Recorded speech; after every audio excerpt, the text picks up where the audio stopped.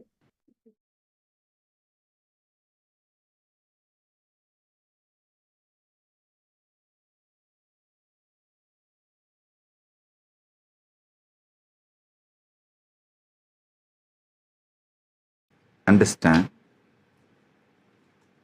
You have a choice whether to continue to believe the societal conditioning done on you or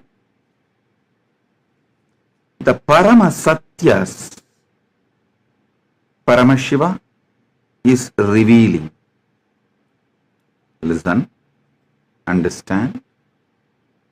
You have a choice whether to continue to believe the societal conditioning, unconscious societal conditioning done on you,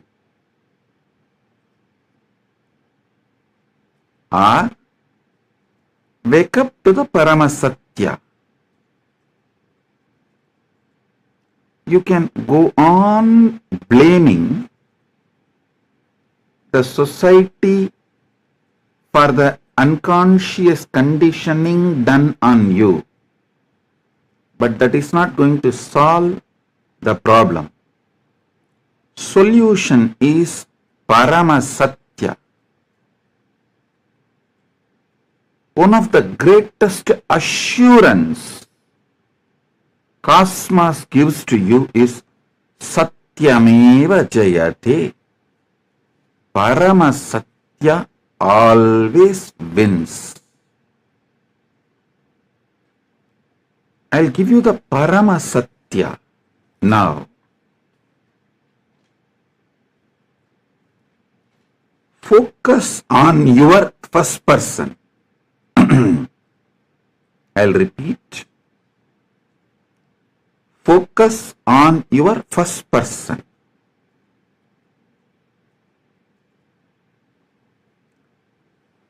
The first person you experience as you.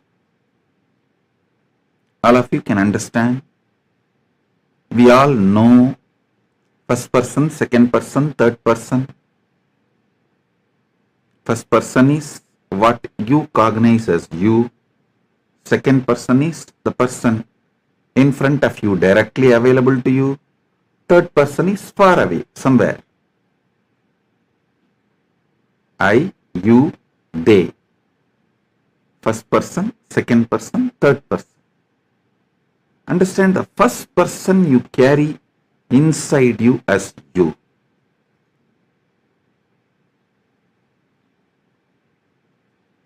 If you focus on that, the greatest truths, Paramasatyas, can be given to you as experience. The more you focus on first person, more you will find joy, peace, celebration, intense energy.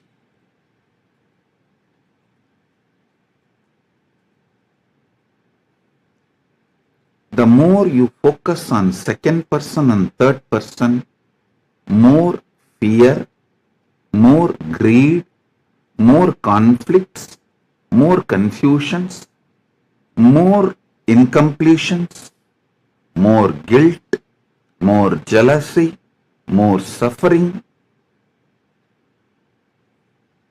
At least once a day, bring your whole focus to the first person, source of your first person. Understand? The first person you carry, how he reacts, how he acts, how he responds to the second person and third person, exactly the same way everyone's first person is going to react to their second person and third person. That is why I repeatedly tell you, the stuff out of which your first person is made, the programming done to your first person is same for everyone's first person. The aham, I, you carry in you as your first person. How that first person reacts to situations, reacts to people, reacts to second person and third person, how it strategizes, how it plans, how it manifests during every situation. Understand? Your first person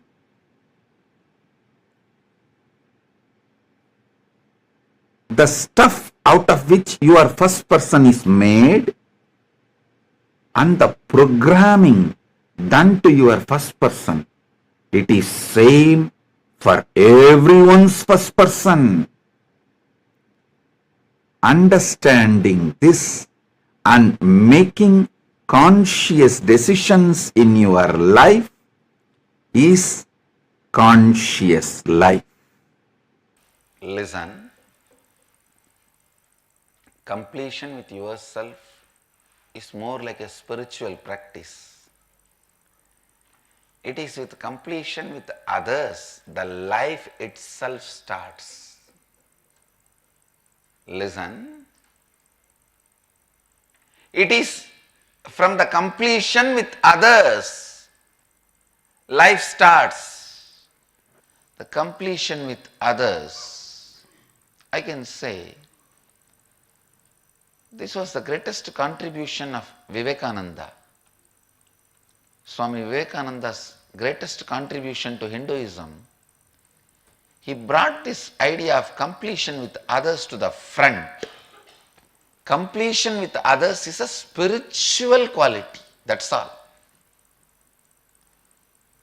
It is necessary for enlightenment. Unfortunately,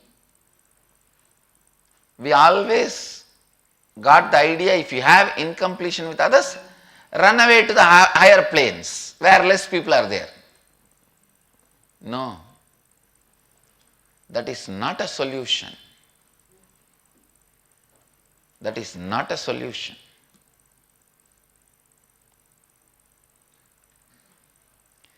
Completion with others is the basic necessity, the basic quality you need for enlightenment. Understand? People sometimes ask me, how do I know whether I am suppressing or completing?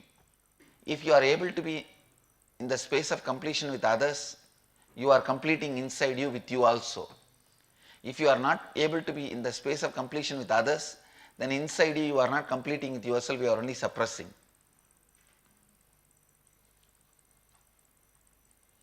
So the scale to find whether you are completing or suppressing, completing or brooding over, completing or waiting for a chance to take revenge.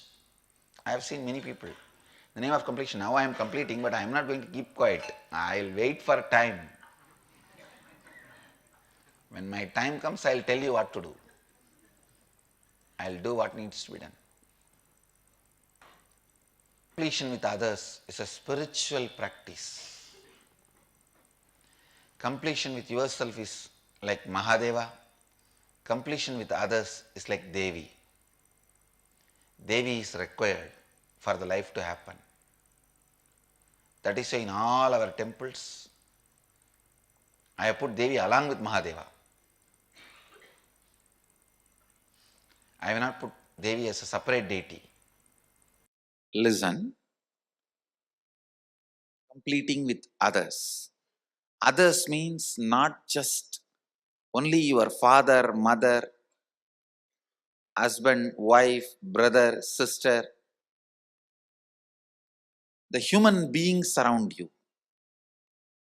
We will start the completion with everything with which you are living. Your wealth, your health, your bag, your seed, your pets, your car, your house. Please understand, all these are living part of your life. They may be dead objects, but they are living part of your life. See, a house may be a dead object, but it is a living part of your life. How many of you understand what I am saying? It's a very important component of your life.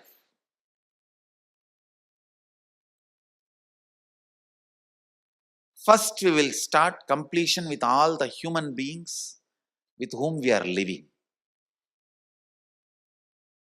First step, completion with everything. With every human being. First thing you need to do is deciding, I have to bring completion with others, with whoever I am living. I have to bring completion with whoever I am living. Even if they don't want, I will stretch my best and I will decide I am in the space of completion. Whenever they want, I am open to have them. I am open. I am going to be in the space of completion. Whenever they are also ready, it will become completely complete. Understand? Completion with others does not mean you are going to apologize to them. No. Apologizing is not completion. Asking sorry is not. So many people were saying, I want to apologize, I am sorry. No. I am sorry is not completion. I am deciding to drop hurting pattern in my life or any incompletion, misunderstanding, anything. I am deciding to drop and I am deciding not to bring them, not to give life to it again. See, past, you can't say you are wrong or you are right. No one can say you are wrong, you are right. It is not apologizing. It is not feeling sorry for the past. No. Deciding, I am dropping this incompletion, hangover of the past, and I will not allow this to happen once more. Completion is actually responsibility, not apologizing. See, apologizing or feeling sorry comes out of powerlessness, but completion comes out of responsibility. Understand the difference. Please listen, see the difference. Now when I am saying you need to complete with your mother, with your father, with your brother, with others, I am not asking you to apologize. I am not asking you to call them and say, oh sorry, oh sorry, oh sorry, bus bus. No. No. Feeling sorry comes from powerlessness. That is not completion. When you call, you explain, this is what has been perceived by me.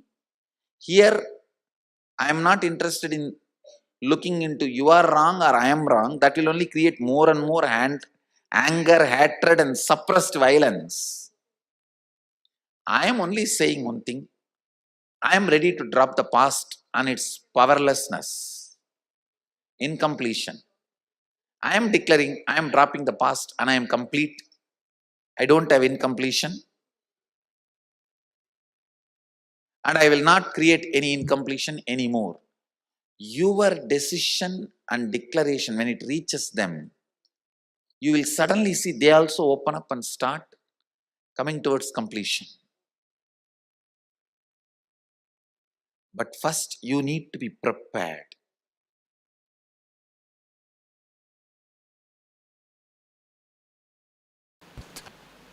See, when I left the house, I think it was 17 and a half.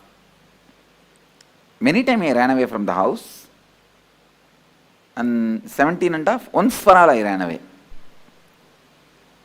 And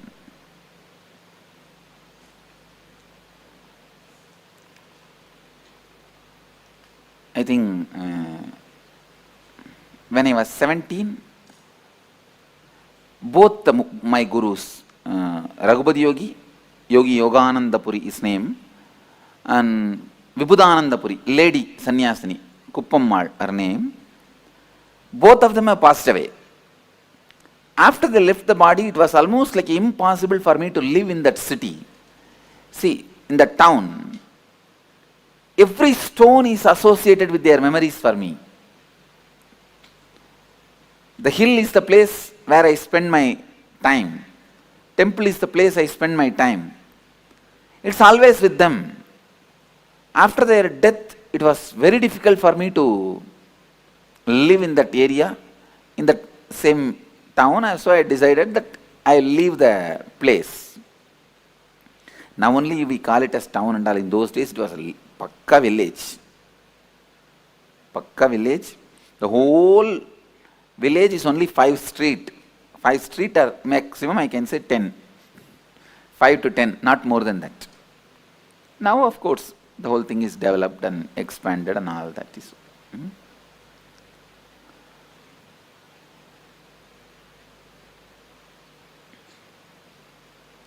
I could not live in Tiruvannamalai, so I decided to leave the house. I had the darshan of Ramakrishna suddenly, so I decided to go to Ramakrishna Mission and sannyasi. But I know very clearly I am not going to stay in their organization. I may go and receive sannyas and continue my yatra. That was my decision, my thinking, hope. So one day, it was a Sunday, Saturday night, Sunday morning, I saw very vividly Ramakrishna and Sharada Devi appearing, and they appeared and I asked Ramakrishna, please initiate me. And he smiled and said, showing Sharada Devi, she is the specialist in all this. And I told Sharada Devi, you initiate me. Then I saw very clearly she put her hand on my head and both of them entered into my body and disappeared. So I decided, it gave me a lot of courage and strength to take up sannyas, leave the house. I can say that this was the immediate reason. So I decided I am going to leave the house. And after the decision, I I was in the temple thinking. After this dream, I went to temple and whole day I was sitting and thinking. Even next day I was sitting and thinking what to do. Wednesday, Monday, Tuesday, Wednesday, third day, evening I came to my mother. I sat on the door frame. She sat one step below. If any of you talk to my mother, you will understand. Sometimes people ask her, what's the difference you find Swamiji as your son and now? Even I asked her once. She says, I don't find any difference, Swamiji, because even in those days we treated you like this only. We treated you like this only. She will never sit equal to me. And one step below she was sitting. And I was very close with her. Very loving, and I never had any hatred. Very loving. Many times,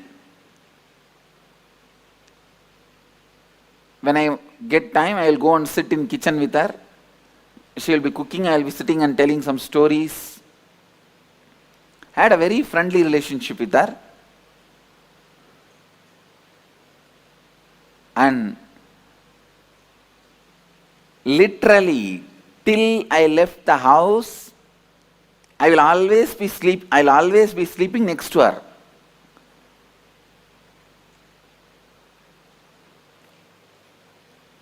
I think if you are from the Western culture, it will be shocking, you will not be able to understand. In Indian tradition, I think now when I listen to the stories, I understand that nowadays, even at the age of 10 or 6, 7, even much earlier, the kids are made to sleep separately.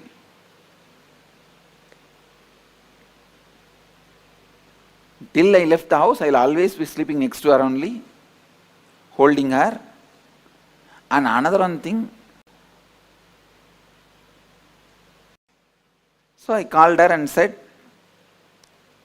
I was sitting and I said, I was looking away from her, not looking at her, looking away from her and said, Mom, Swami is going to become a sannyasi. I won't address as me. Only recently I started using this I and me. If you see even my earlier discourses, you will not see anywhere this I and me. It's Ramakrishna style. And only very recently only I started using I and mine. I, me, all these words. Otherwise I will tell only Swami. Swami. Even to tell about me, I will tell only Swami. So, if you talk to our Gurukul kids, even they will not say I and me. They will only tell the name.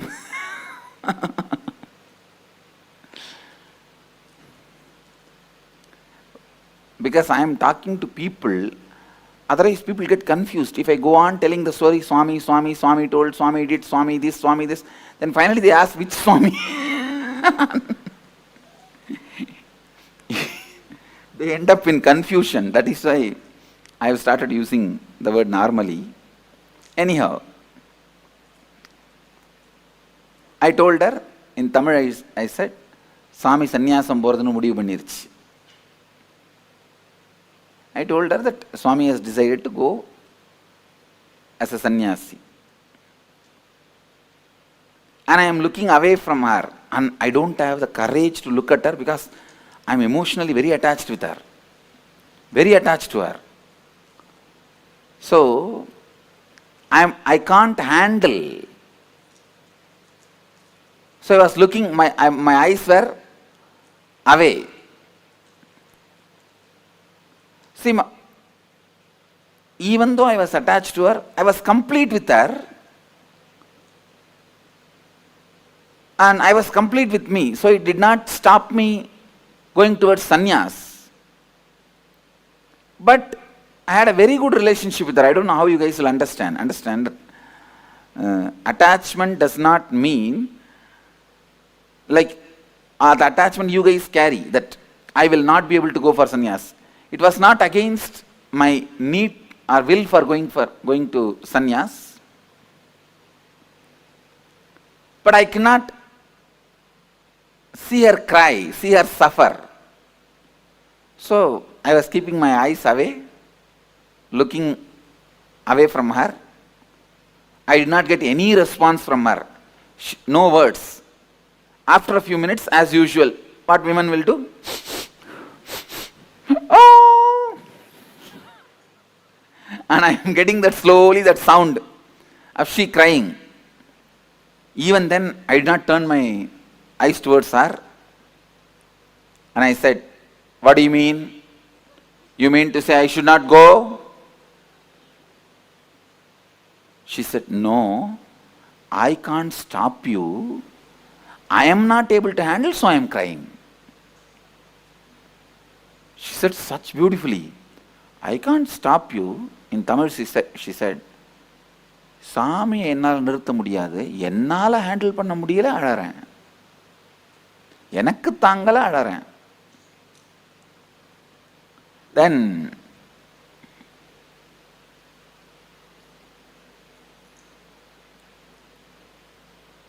she hugged me, and usually I am a very I will be so happy and comfortable with my mother. Even while I am sitting in the kitchen, I will be only putting my hands on her shoulder and talking. I was very comfortable. So I will never miss a chance to hug her. This hugging, I think, I learned from my mother only. Now I tell you really, if you are complete with your mother, all women in your life, the relationship will be so complete. If you are complete with father, all men in your life, the relationship will be complete. I was so complete with my mother,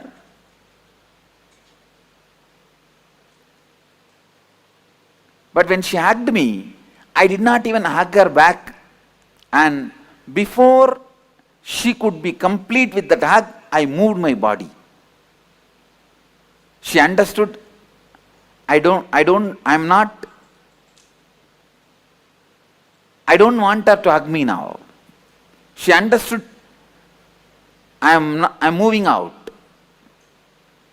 She just took her hands off and she moved, and she was wiping the ears and crying. Immediately my father came from behind and said, my father was actually shouting at my mother, did you disturb Swami in some way? Why is Swami suddenly telling he is leaving the house? We are after all taking care of him nicely. And he has no courage to talk to me directly. I turned back. I asked him, now to whom are you talking? He just kept quiet. No, I did not tell anything. And he went away. And then the drama started. Of course, when I pushed her away, in the half hug, I could see very clearly part of my bio-memory was incomplete. Please understand, part of me was incomplete. See, if she fought with me, I would not have had incompletion. You are fighting with me, come on, I will fight with you, over. She never fought with me. So I could have allowed her to hug me, means I could have done little more care, with a little more sensitivity, with a little more love, because she's not asking me don't go. You understand? She's not telling don't go for sannyas.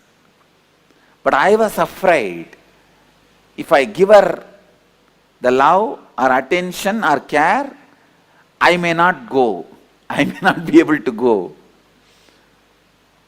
So I can say that it was more, the incompletion was created with her, more because of my self-doubt about me.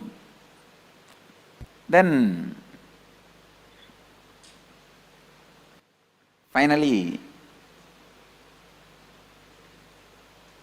next day morning, I can see the whole village is in front of my house. It's a very tight-knit community, small village, tight-knit community. I can say it's one large family, that's all. The whole village. At least that whole area. I've seen in those days, in every house in the puja room, there will be one old man's photo. I asked my grandmother, who is this Swami? She said, no, he's your grandfather. I asked then why his photo is in every house. She said, for all the house, he is the grandfather.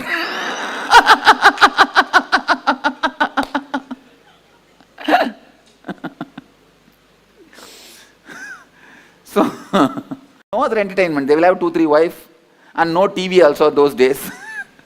This is the only entertainment. Each house will have half a dozen to dozen. Zamindar means landlords.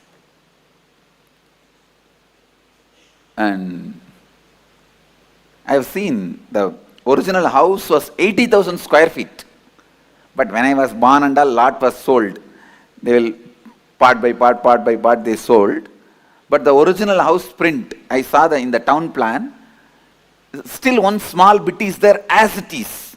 I am trying to buy, these fellows are not giving me, just to make like a memorial, one bit, same construction is there as it is, the stone construction and the teak wood. Any of you have seen that kind of houses? Soon you will see in Biddi, we are building, we are going to do 4 or 5. It's a typical old style house. It's a tight-knit family, the whole family is there.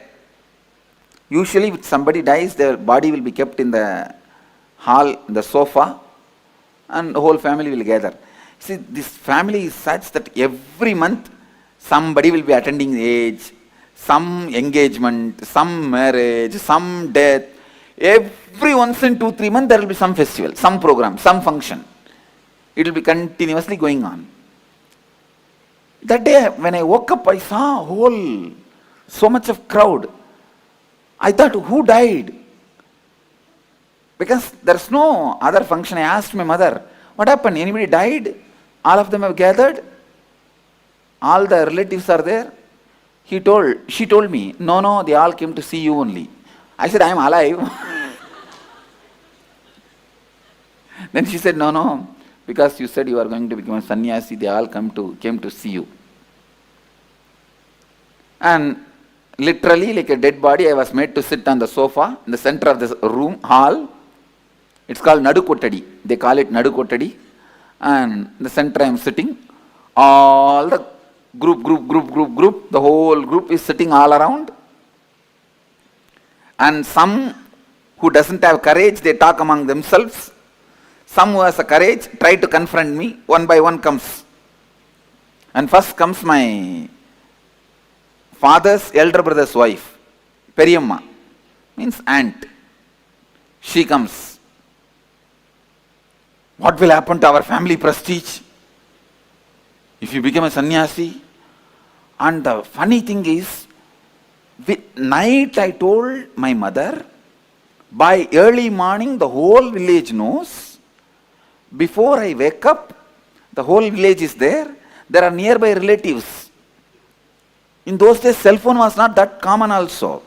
All the other villages also information has gone. They are all on the way. And you need to know, 2 families sat and already saw a girl for me. Usually in this tight-knit families, if a boy is born, immediately they will tie a girl. The mama ponnu, atta ponnu, edavadhu onnu tie panni vechiruvaanga. So they already decided. They are seeing the time, right, muhurtam. And all of them have to sit and convince me. And I am a 17.5-year-old boy. And they will finish the marriage so that I cannot run away and become a sannyasi. And so all this is going on. And she comes, see what will happen to the prestige, family prestige.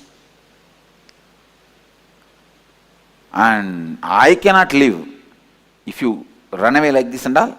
Whole village will talk, everyone will talk about us. And Now only we are having little prestige and family is all settling down. She has 2 daughters. And who will marry my 2 daughters if you run away and become a sannyasi? After all, they are my cousin brothers, cousin sisters only. If you run away and become sannyasi, nobody will marry my daughters. I will hang with the sari on the fan. She told in Tamil. Shalai katti fan la thongiruven appadinu. I will hang myself in the sari on the fan. I slowly looked at her and said, she used to be very heavy. And I said, for your weight, the sari will tear, fan will break. You better use the rope on the uttaram. Uttaram is the beam. You use the rope and hang yourself in the uttaram. Surely you will die. That's it. And immediately she got angry. What? You are asking me to die? You are asking me to die? Get out of our house. Get out of our house. That's what I told her. I'm going.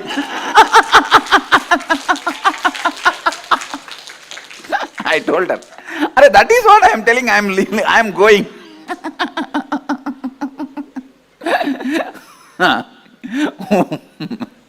Then comes the next guy.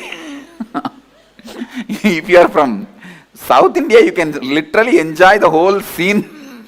You can visualize the whole scene and see. These fellows are so bothered about what others will talk about us. The whole life goes with that only. And then comes my uncle, means my father's sister's husband. Mama, my uncle, he comes. We are all living in the house and living a spiritual life. Are we all not living a spiritual life? Why don't you do that? Why do you want to leave the house? He's a drunkard. He's alcoholic. So, but I used to have a lot of respect for him. I just put my hands like this only and stood up from the sofa. In Tamil I said, Ada loose. That's the way I started. The loose. நீ காலைல எந்திரிச்ச உடனே சாராயிரம்னா மூஞ்சி கழுவுற, உனக்கு ஆன்மீகத்துக்கு என்னடா சம்பந்தம்? I spoke in singular. I used to be very respectful, but that day all my kundalini was up and alive. And I said, hey, fool. Loose is the, fool is not the right word. You understand as loose itself. Loose. You early morning, you wash your face only with the alcohol. And what kind of spirituality you are talking about? He was so angry because in public, in front of everyone, I told he is alcoholic. Because in the village and all, even if they drink, they will be very secretly, they will drink. And they will not drink in the house and all, they will drink and come very, and they will have a backside door, they will slowly enter. And that time only that cat will fall on them. It will be very secret. It will not be known to others, especially to kids. In front of public, no one will speak. And even the relatives will not sit together and drink. This fellow will go separately and drink and come. This fellow will go separately and drink and come. In the alcohol shop, even if they meet each other, they will put the towel and cover the face. And because I told him that he is alcoholic in front of the whole group, that's it. Hey, you told me I am a drunkard? Get out of our house. Get out of our house. I said, that is what I am telling.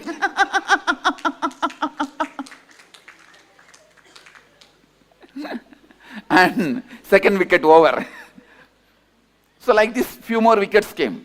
So once I finished everything, now everyone understands if you go there, all your respect, manam, maryada, ellam poirum. They understood. I am not going to bother about anybody. The way I was answering or talking, they all are very clear that now nothing can be done. They all kept quiet. And then some more relatives, whoever need to come. 3 days, the whole house was full of these relatives. Some trying to convince me, some from distance itself they will talk. And the way I answered, they got so frightened. Actually, my uncle's daughter only they were planning. This same guy only I said, you are a drunkard. That's it. Now means I will not give my daughter to you. Who asked? I never asked. You planned. What can I do? And then they were planning these, that, and they tried to call my college friends and whether they will be able to give any advice to me. And nothing worked out. Finally, third day, Wednesday I told them, and Thursday, Friday. And of course, even Saturday I was there. Friday, Saturday I did not stay in the house, I went out. Sunday I left the house, that's all. Next Sunday I left the house. After that, there was no contact between me and them. They heard once I am in Ramakrishna Mutt, and when they came, I just saw them from distance and went away. That's all. And anyhow, I left the house and traveled and had different experiences, saw the different monks and sannyasis, everything, and had my realization, my, my life mission, everything.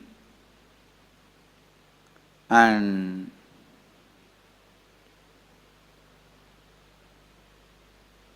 when I had that experience at the age of 22, that I am an incarnation to transmit this experience, my body and mind is prepared for it. After that experience, it took 9 months for me to settle down normally. If I move the right hand, left hand will not move. If I move the left hand, right leg will not move. The coordination will not be there. If I speak, everything will be stopped. That's the way body was functioning. To settle down and become normal, it took 9 months. So when I settled into the body and became normal, the first thing I felt is I have to complete that biomemory which was left in me as incomplete. So I went back to Tiruvannamalai. Actually, that time I was staying in a place called Kanchipuram, near Kanchipuram, a place called Perukkaranai. And there they take stones for making deities. So there are artificial caves where they removed the stones, quarried the stones. I was staying in one of those caves. Then when I decided, I wanted to complete with her. When I felt I should complete with her, immediately I went back to Tiruvannamalai. I went to the house where they were staying. There I saw nobody is there. And somebody else is having shops. I went there and asked. I wanted to see Arunachalam and Loganai, my father and mother's name. They said, no, they are not here. They went away. I asked, it is their own house? They said, no. 8 years before they sold this house, they went away. I asked them, where are they? Do you know the address? They said, we don't know where they are. We don't even know whether they are in Tiruvannamalai. We don't have any idea. When I was inquiring, they thought that I am coming there for food, because my mother had a wonderful habit, which is from my grandfather. Every day, she will go and find some sadhus and get them and give them food. My grandmother also had this pattern. Every day, she will go and find some sadhus from the temple and get them, give them food, only then she will eat. My father's mother and mother's father, both of them had this habit. So sadhus will come regularly to have food. So these guys thought I came for food. So they said, we will give you food. I said, no, I just wanted to meet them, that's why I came. So I do not know now where they are. I went to temple and sat there. It's already maybe around night 8 o'clock. I thought in the temple at least some of the friends or relatives will come. I'll see them or they will see me, then I'll ask them. When I was sitting in the temple, first time after 9 months, I felt hunger. Because body, I settled into the body. That was the exact day I settled into the body. It was Deepavali day. And I settled into the body. And I think next day to Deepavali, Amavasya, I went to Thiruvannamalai. First time then I thought, what is this? In the stomach something is going on. Then I realized, oh God, it's hunger.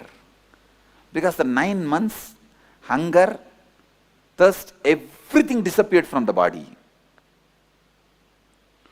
All human activities have disappeared from the body. No one too. Means when nothing goes inside, how anything can come out? And even if we eat little bit, I think whether it's completely gets assimilated, I don't know.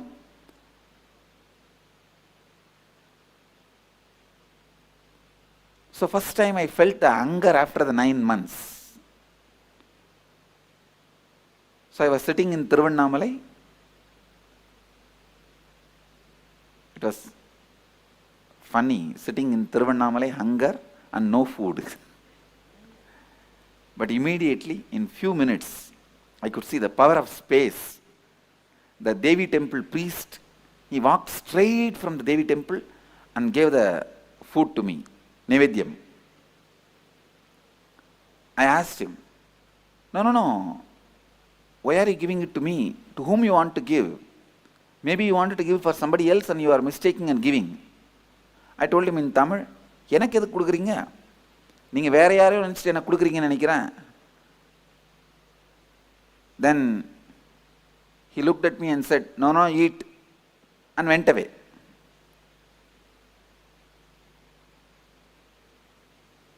After I ate and washed the hands and I was sitting, from distance I saw one young man, saw me and started running. Then I know it's my classmate. From distance I recognized. He also recognized me. He thought if he comes near me, I'll run away. So he wants to inform my parents first. He ran and told my mother and father. In 10 minutes I saw in my vision space one face coming and standing. My mother came and stood. And she was afraid to talk to me. She recognized me and she's standing. I turned my face and the moment I recognized her, I gave my wide smile and asked her, how are you, Ma? The moment she saw a smile in my face, she thought, yes, she can communicate. She can relate. And immediately, tears started rolling in her eyes because she's seeing me maybe, 7, 8 years or after that. When I left, I'm a kid, now a sannyasi, shaved head, tall, shining face and sharp eyes, lean. Those days I used to be shaved head. And she was standing with tears. Actually, first I only stood up and pulled her and hugged her. And she started crying, putting her head on my shoulder. Cried, maybe for 10 minutes. I just allowed.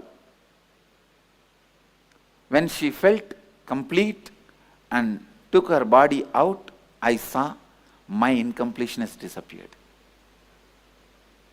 The incompletion which was in me, in my biomemory, disappeared. Understand?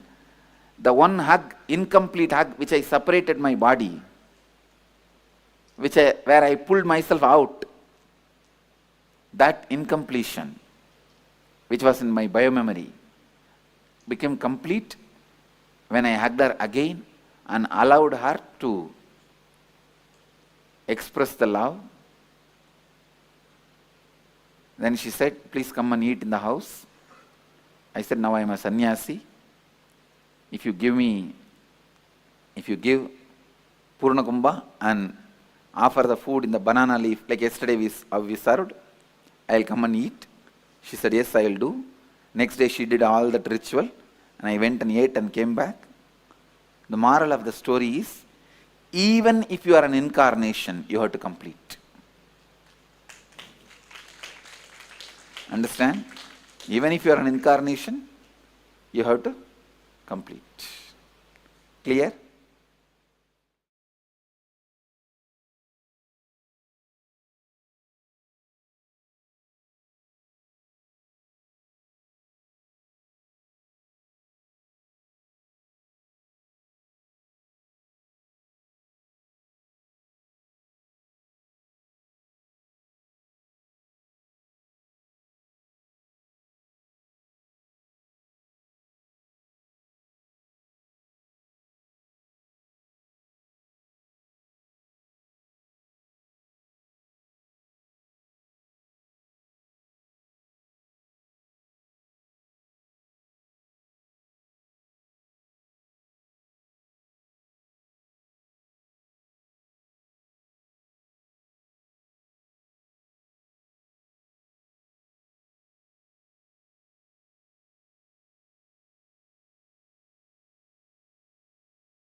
Swamiji, please tell us about more about Grihastha order of our tradition. We are already Anand Samajis. How to guide ourselves to become examples of living Grihasthas. Understand? When I say Grihasthas, I mean a few things. One, both of you decide very clearly to fulfill each other's personality. Male usually will be based on the Mooladhara, the female will be based on Swadhisthana. Both of you very clearly decide consciously that we will fulfill each other. Usually when you know other person's weakness, you use that to exploit the other person. Constantly male is trying to give insecurity to her so that she will be under the control. And she knows where to say no. And she is playing her game and you are playing your game. First thing, deciding both of us will fulfill the other person. We will dedicate our life for fulfilling the other person. Means like both of us will achieve the same goal, the ultimate truth, by helping the other person, putting enlightenment as the first priority in the relationship. Then suddenly you will see the whole quality of relationship will change. The purpose of living together will become clear. Why the life of togetherness will be cleared. From morning till night, every action will show the compassion and love for the other person. It's not that you will be showing you are compassionate or you will be just bragging around. You see how compassionate I am? No. That is what now we are doing. When we just wanted to tell them that we are compassionate but doesn't want to be compassionate, you will be constantly doing just a cup of coffee. If you give, that's all. Either he has to acknowledge or you will demand. You will just take the acknowledgement out of his mouth along with the coffee which he drank. It has to come out. And clarity, putting enlightenment as the first priority. Second, deciding very clearly, consciously, both of us will fulfill each other. That is the purpose. That is the purpose. I always tell this too is the quality of Grihasthas according to the Vedic tradition or according to the Nityananda tradition, whatever you call it.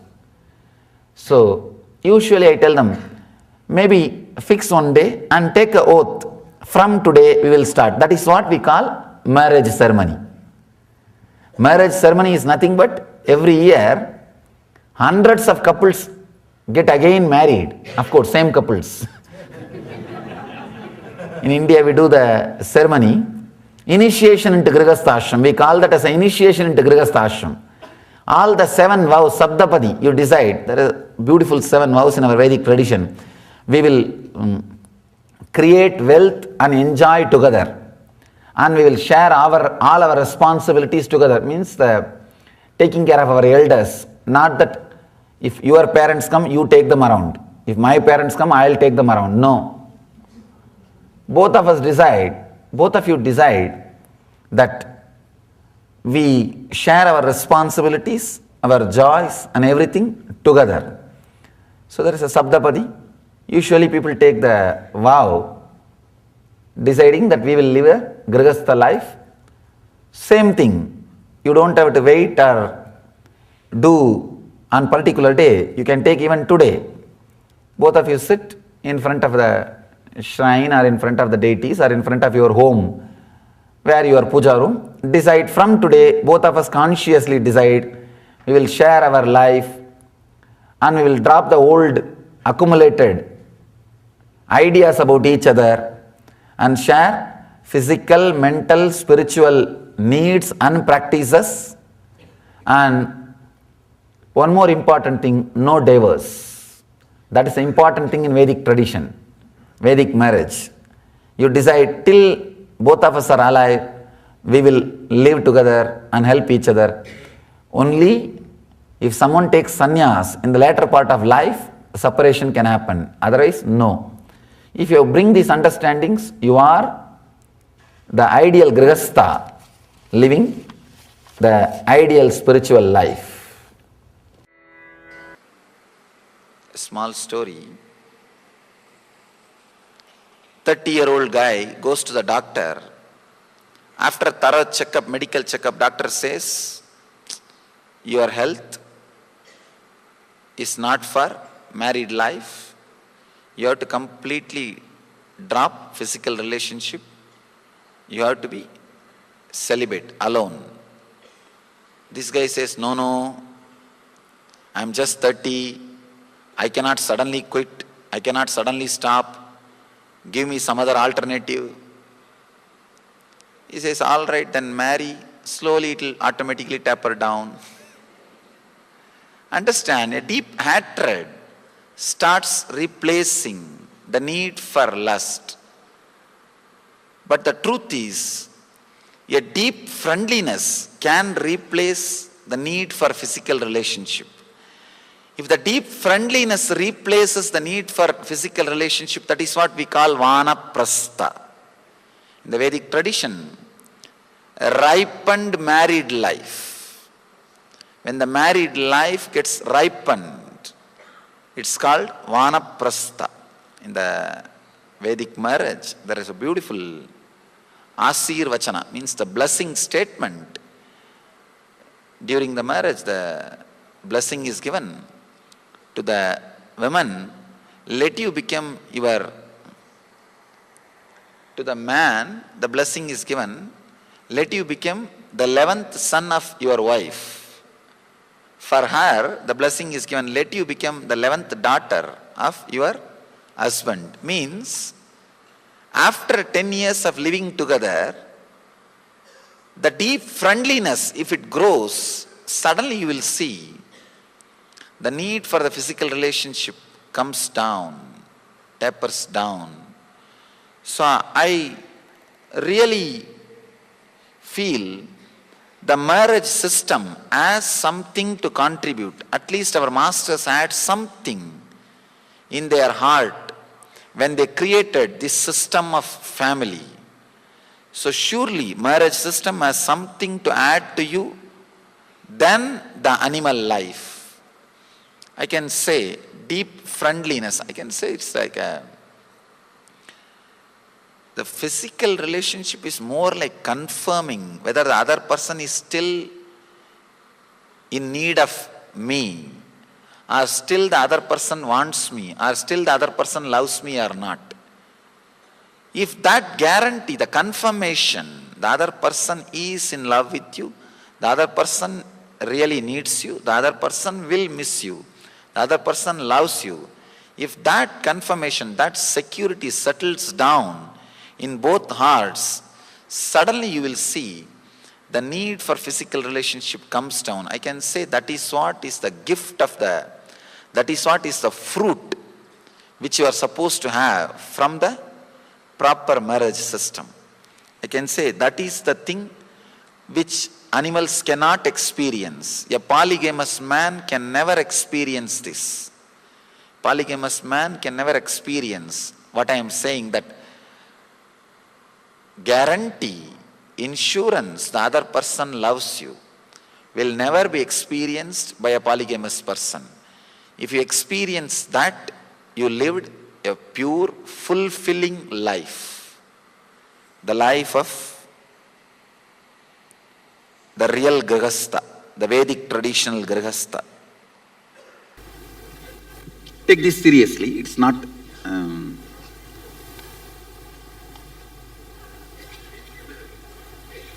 basically human being has a high possibility for growth. If both decide the possibility and decide never to deny, then I will call that as life of Rishi.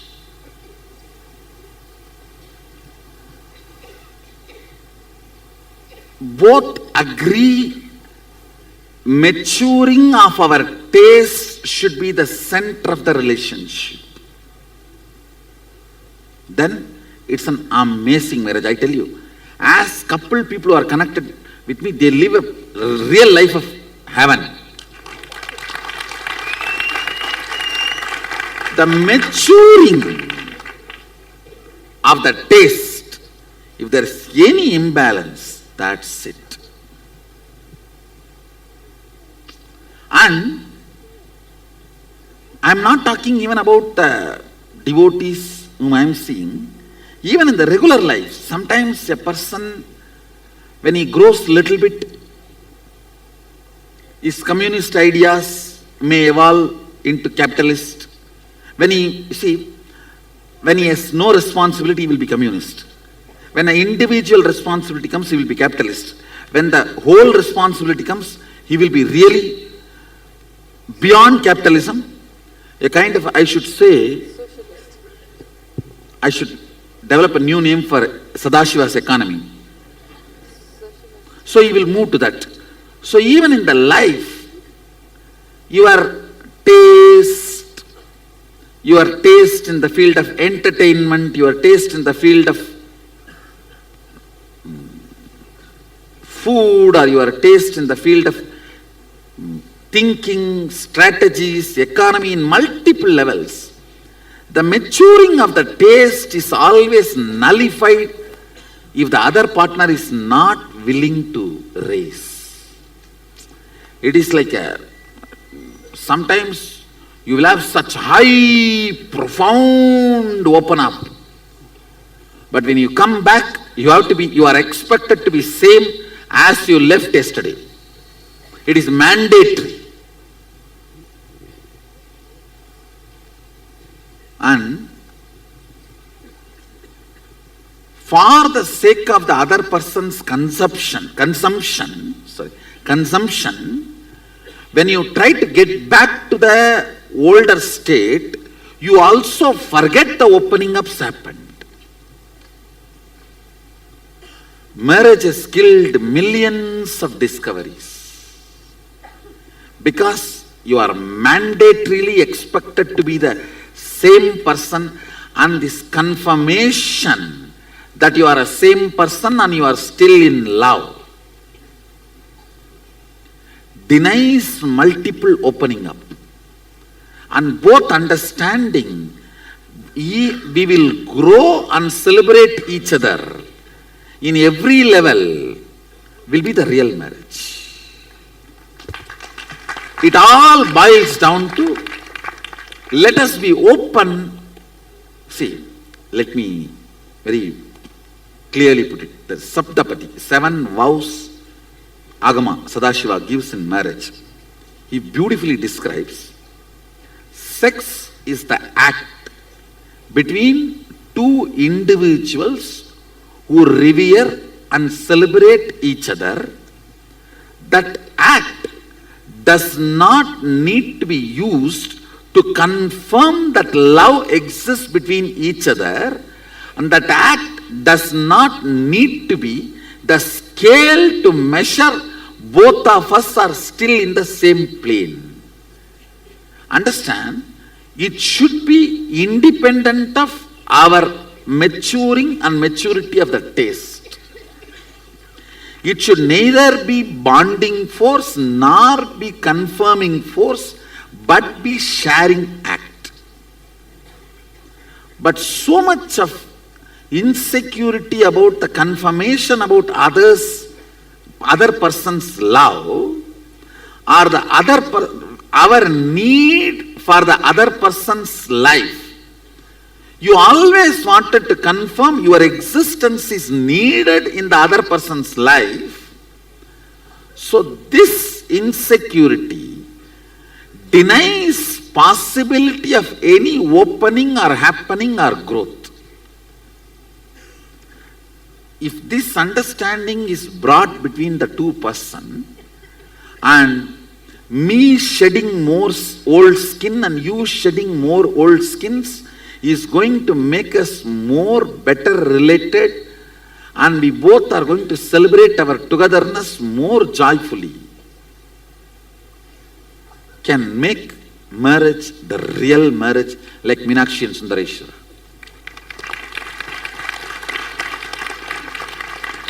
Meenakshi and Sundaresh.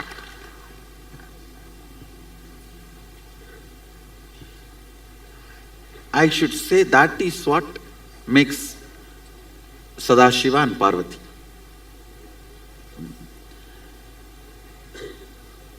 So always make sure before marriage, both of you understand the possibility of the opening up. Today your idea about money will be different, tomorrow it will be different. Today your ideas about love will be different, tomorrow it will be different. Today your idea about the entertainment will be different, tomorrow it will be different. So both of us, we will revere, not just respect, revere, reciprocate our maturities, and we will celebrate each other's maturity and respect the need for maturity to be alive. If somebody is listening to the same music for 10 years, the fellow should need to be buried as quickly as possible. No, the maturing of the taste has not happened. And that is what you are expecting from your spouse, then you are living with a dead body and that is going to torture you like a ghost. Understand? Maybe that understanding will, the first vow itself, let's grow everything together, share everything together. The second vow, let us do all the cultural, social, spiritual activities together and constantly mature and celebrate our maturity. The Saptapadi vows. Very beautifully, Sadashiva gives that 7 vows.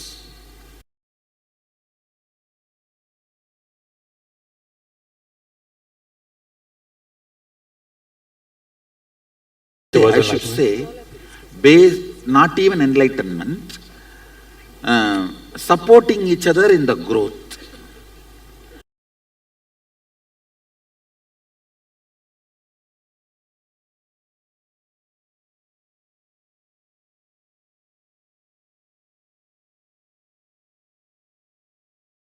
In Hinduism, no divorce. Till death you can't divorce.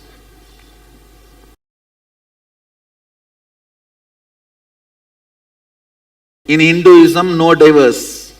It is cosmic contract. So it's a sacrosanct. If you are afraid of legal contract, it is cosmic contract in Hinduism. Got it. No divorce. Thank you, sir. Clear? Yes. Do you know Sanskrit does not have the equivalent word for divorce? We don't have divorce. I should say Hindu marriage does not have divorce. It has an important aspect of initiation and training before marriage, which is missing, is causing the whole mess to this country. Right. Premarital education which need to be done is missing. That is causing the whole mess. Otherwise, I strongly deny the very possibility of divorce. The very idea of divorce should be destroyed. Thank you so much. Thoroughly get educated, try once, if it fails, take sannyas. Now that is as simple as this. Whenever people come and ask me, Swamiji, can I marry this person? I tell them, marriage is a failure lifestyle. But if you decide to get married, this person is a good person. Before giving any opinion about the person, I always put this caveat and then give the opinion. Because the person, both actually, before marriage, both are good people. After marriage, even they discover themselves that they have started becoming very strategic. Before marriage, they are so beautifully flowering, love, everything life positive, flowing. But after marriage, they themselves see that they have become very strategic and manipulating each other, exploiting each other. So I want to tell you, many times people come and ask me, even recently, one of my disciples, she asked me, is this person good for me to get married? I said very clearly, son, that person is very good person. But as a lifestyle, marriage is a failure lifestyle. If you decide to get married, that person is a good person. Surely, I will not blame that person. But the lifestyle you are entering is going to make both of you as a new persons. Be very clear. You are never going to live with the person with whom you fell in love. With whom you fell in love will be absolutely new person when you start living with that person, and even you will be a new person when you are already tied in the relationship institution called marriage. Listen, in the olden days, I should say, even now in Indian villages, marriage is a relationship, not an institution. But the moment the institutions like a court, society, police, all that gets involved in your marriage, or even the possibility of all that intervention in your marriage, it is no more a relationship, it is an institution. So you should know the difference between love, marriage as a relationship, and marriage as an institution. These three different things need to be understood. So, marriage as an institution is absolutely lose strategy for both. Lose strategy for both.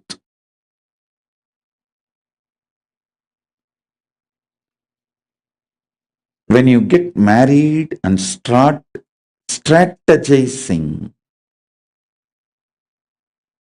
the other person experiences different you than what he or she saw before marriage. Then he also justifies his strategizing. You see, when you cunningly manipulate, he decides to manipulate and he feels justified for his manipulation. So you do first step, he does 3 steps more, and then you do 10 steps more, then he does 20 steps more. So each one justifies their manipulation. And then, as I said, the whole system has become failure.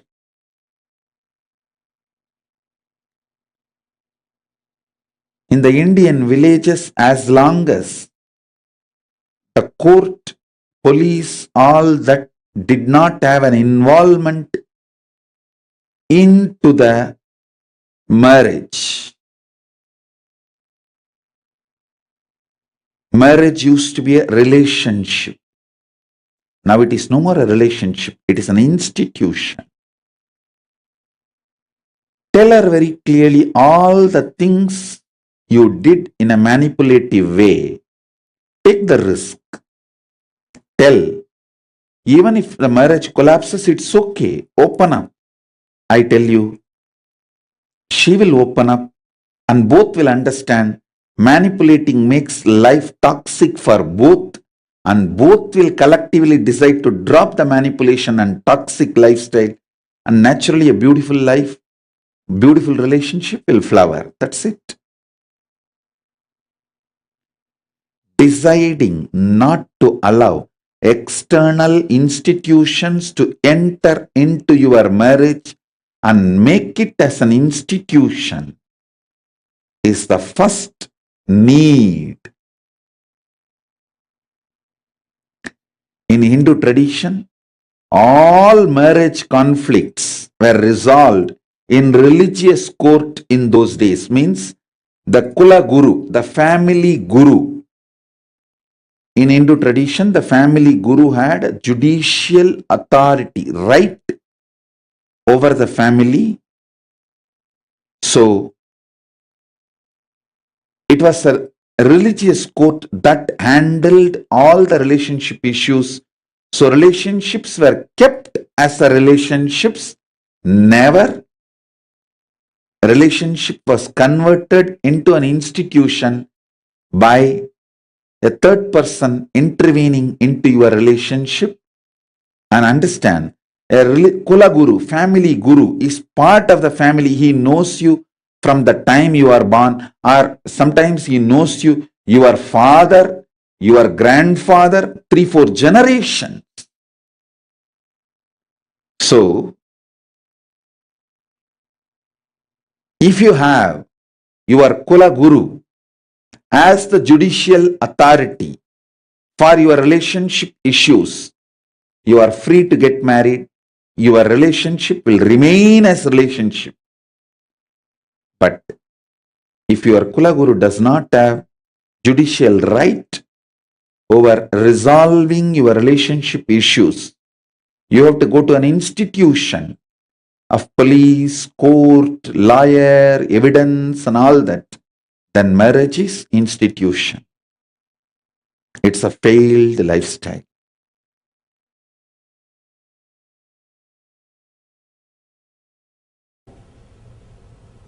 Two things. Either you live with your fantasies or you live with your real wife. When you live with your real beloved, you drop your fantasies and your life becomes heaven, ecstasy, joy. If you live with your fantasies, naturally you will feel uncomfortable with your real wife and you will choose something else, somebody else. Again, when you come near, you will understand she is also not matching your fantasies. Again, you will drop. Again, after that, you will search somebody and you come upon with somebody. You will understand she is also not matching your fantasy, and it will go on and on and on. I tell you, the idea of beauty or fantasy is just an idea. It is not reality. Where is the scale of beauty? Tell me. As long as the things are maintained, as long as you maintain a distance, everything looks beautiful. When you look from long distance, long shot, things really look beautiful. When you come close, everything becomes flat. Everything becomes normal. I tell you one important secret. Even if you marry the Miss Universe or the best great model, the idea about beauty will be there only for 15 days. Because in your movies and dreams, you have different fantasies. But in reality, it will be totally different. The moment you start living together, you start staying together, naturally the idea of beauty will disappear. The idea of beauty will disappear. It will stay only for 15 days. That is why we have a beautiful word, honeymoon. Not honey sun. Have you heard the word honey sun? Why it is honeymoon? Your moon will stay only for 15 days. This emotion also will stay only for 15 days. That is why honeymoon. When you start living with reality, when you start accepting her as she is, without bringing your fantasies in the front, without trying to mold her as you want, you will live ecstatic life. You will be surprised. In India, people stay together even for 60, 70 years. Actually, when I tell them that in some other countries people marry even twice or thrice, they get shocked. Usually, I can say even 80% in Indian culture, they stay together forever. In Hinduism, the idea of divorce never exists.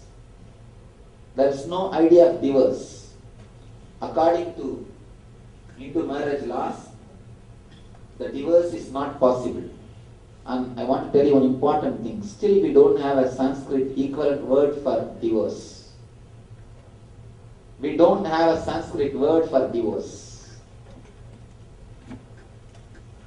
Divorce as such, the very idea is not socially accepted.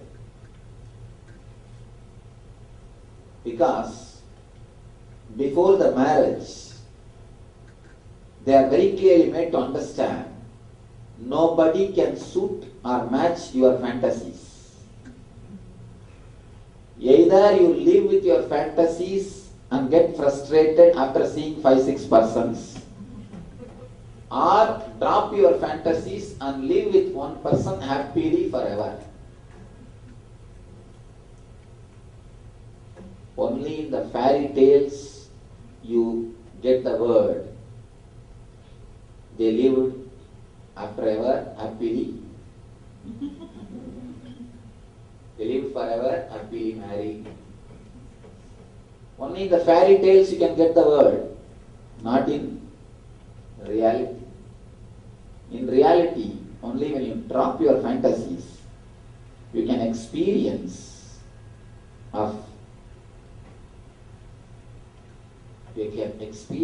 what I call brahmacharya. Tomorrow, there are just two questions I'll answer. Why is divorce not allowed in Vedic marriage? Because our masters understood constantly changing the outer man or woman is not going to help. Why is divorce not allowed in Vedic system? In Vedic system, we don't have divorce. You take vow in front of Agni, saying that till death these vows will be practiced. You don't say till I divorce. No. And in the Vedic system, witness for all the vows is the life energy and the cosmic consciousness, not any lawyer or any priest. No. The fire and the cosmic energy is the witness. So there, we don't have actually equivalent word for divorce. Only in later Sanskrit, the equivalent word for divorce is created. In the traditional system, the words for divorce we don't have. And one more important thing, our masters are very clear, by changing the outer man or woman, the problem is not going to solve. First of all marriage is failure.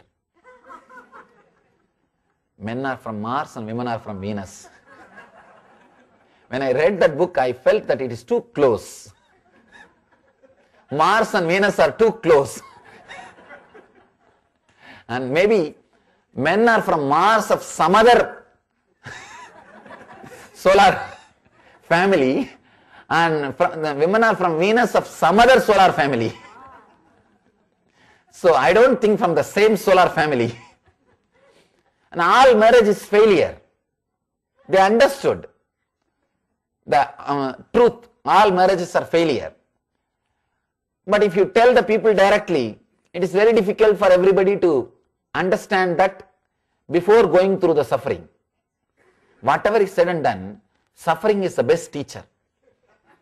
Now I tell you really, I can give so many experiences. These young guys, especially in the West, NRI youngsters, they will be brought to me by their parents. Usually these guys don't want to come to the Swamis and all these spiritual gurus and all those things till they are married. No. Their parents will force them and bring them to me. Hey, come and take blessings of Swamiji, come. They will come and these parents will do Sashtang Namaskar. And usually I bless them, and these guys will be standing and, hi, how are you? I also tell them, yes, hi, how are you? And I have no problem, and I don't expect them to do Namaskar.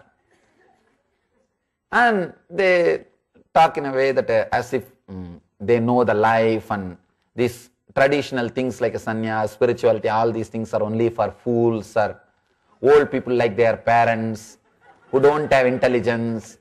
That's the way they try to talk to me. And they say, hi, how are you? And all right, you say something, okay. And I just think in my mind, let your fellow get married. Nothing. Just 1 year after the marriage, the guy, when he comes, he knows completely how to do Namaskar. And now he straight away falls. And not only that, now he knows how to say yes. Now I tell you really, 10 years of my training is equal to 1 year of marriage life. What I can't do with people, if I work with them for 10 years, 1 year is enough. That fellow is completely in tune. And now he knows how to say, yes, Swamiji, yes, Swamiji. And he knows everything, and he is so polite. And according to me, the best training. And completely that guy is in tune. And nothing can teach like suffering. The other day I was reading a beautiful one-liner. Survey statistics says that married people live longer.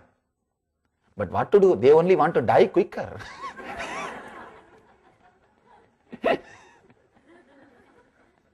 Dying quick is much better than wanting to die.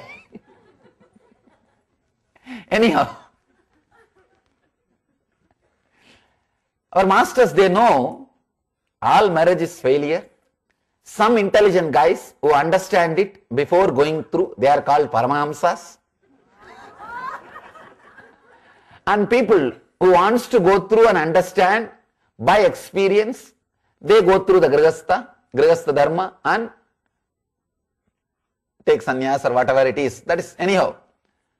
Usually, if you change constantly again and again, you will never realize that changing the outer women or men is not going to help. Only changing your ideas is going to help.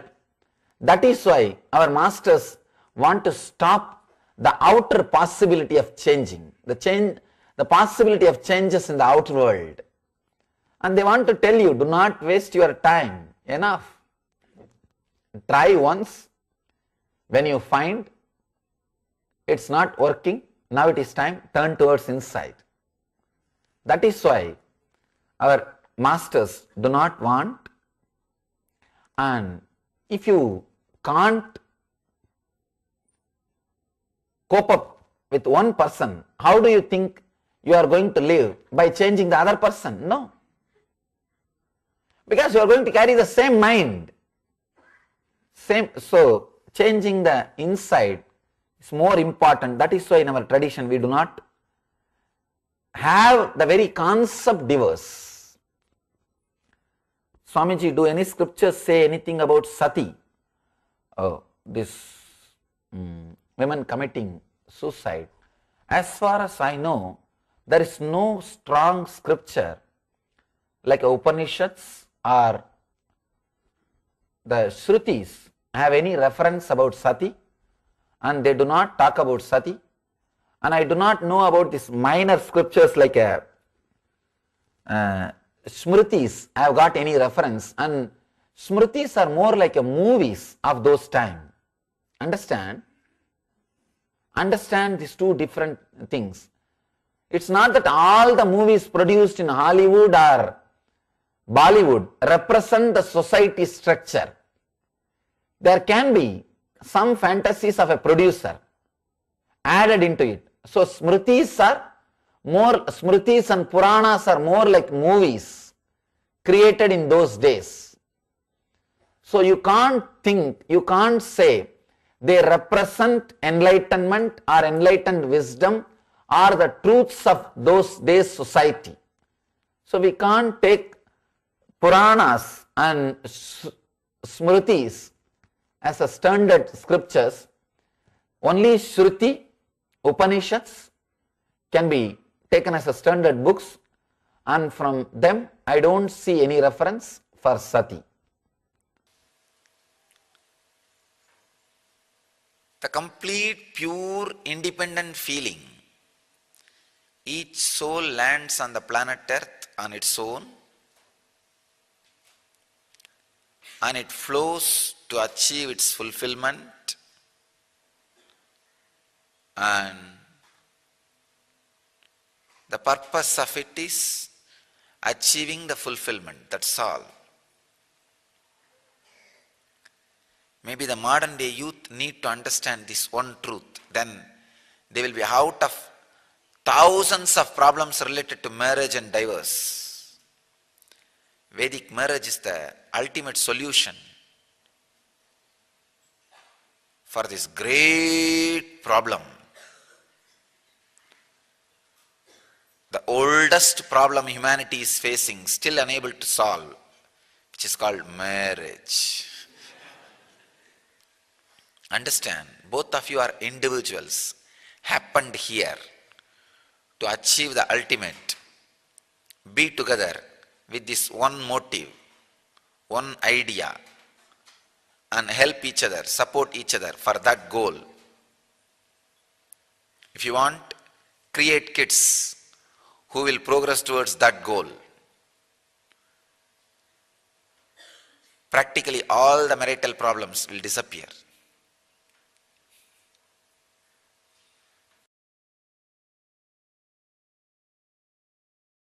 Shall I give you the very straight answer? The cosmos does not recognize marriage.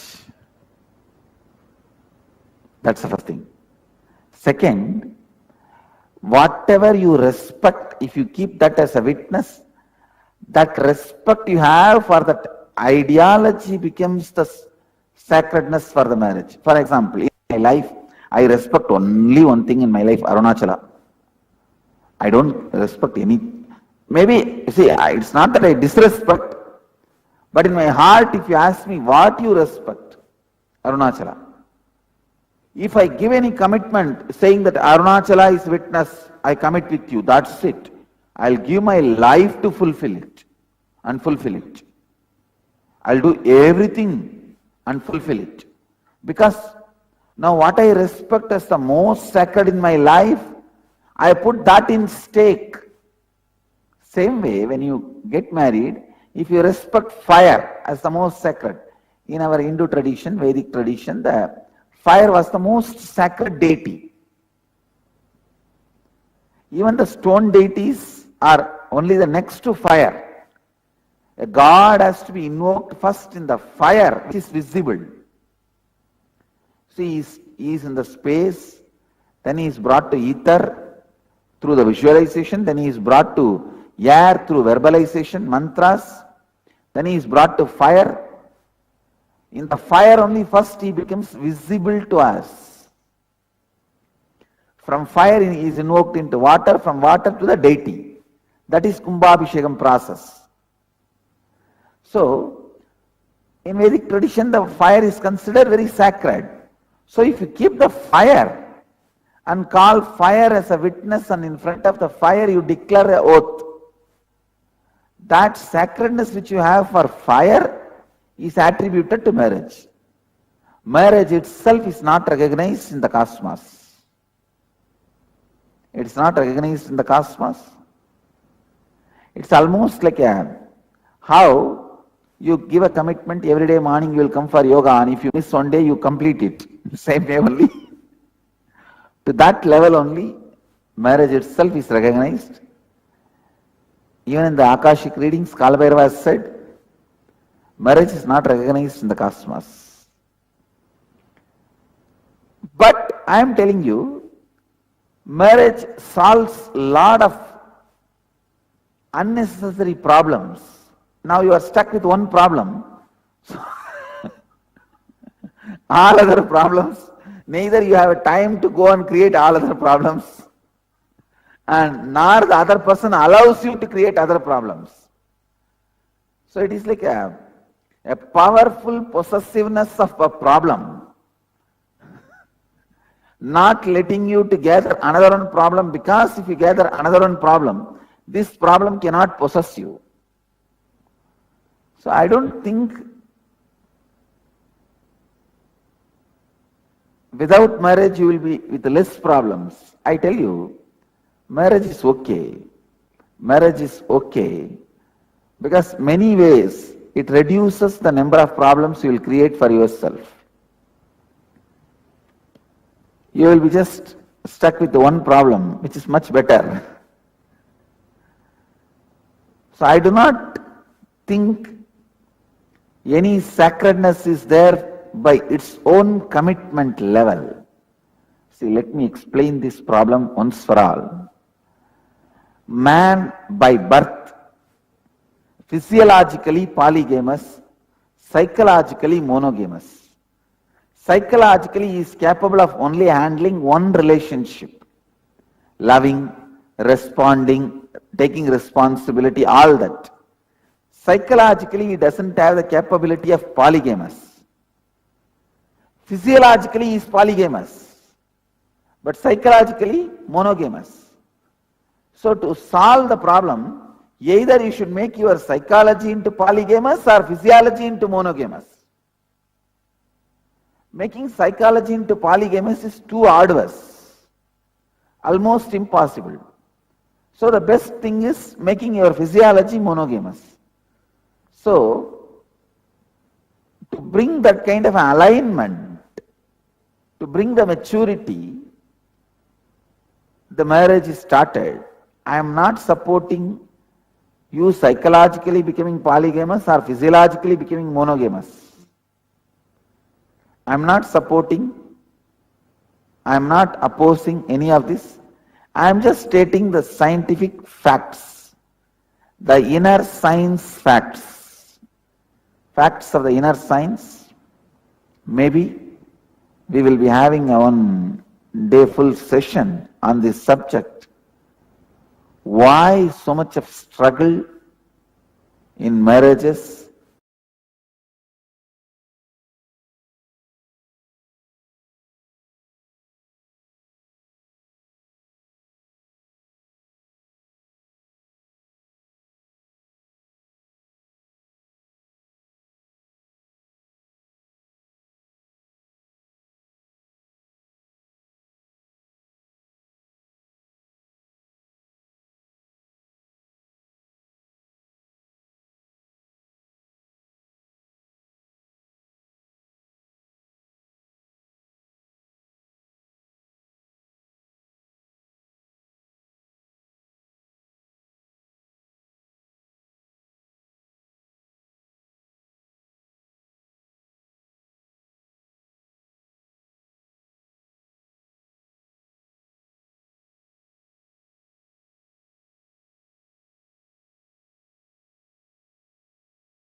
Nityanandam. This was a wonderful revelation from Swamiji, understanding in depth about relationships, Vedic marriage. How do you experience that real fulfillment in relationships? So, hope all of you enjoyed your day today.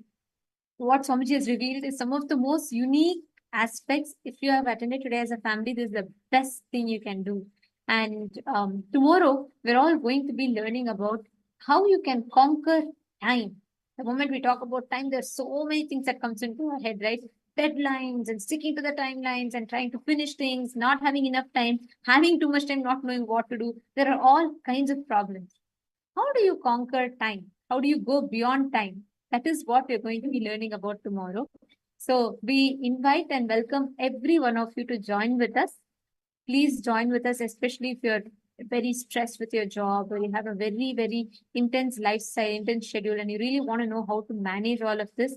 Tomorrow, Swami is going to be revealing to us some of the most sacred secrets on how to collapse time and how to experience, go beyond time, how to conquer time. So we welcome all of you to join with us. And thank you all. Thank you so much for being here with us today. This brings us all to the conclusion of our day today. And let's conclude with Purna Mantra. Om Purnamada Purnamidam Purnat Purnamudachyate Purnasya Purnamadaya Purnameva Vasishyate Om Shanti Shanti Shanti Hari Om Tat Sat Sarvam Bhagavat Shri Nityananda Paramashiva Padukarpanamastu Om Nityanandam. Thank you all. Nityanandam. Nityanandam.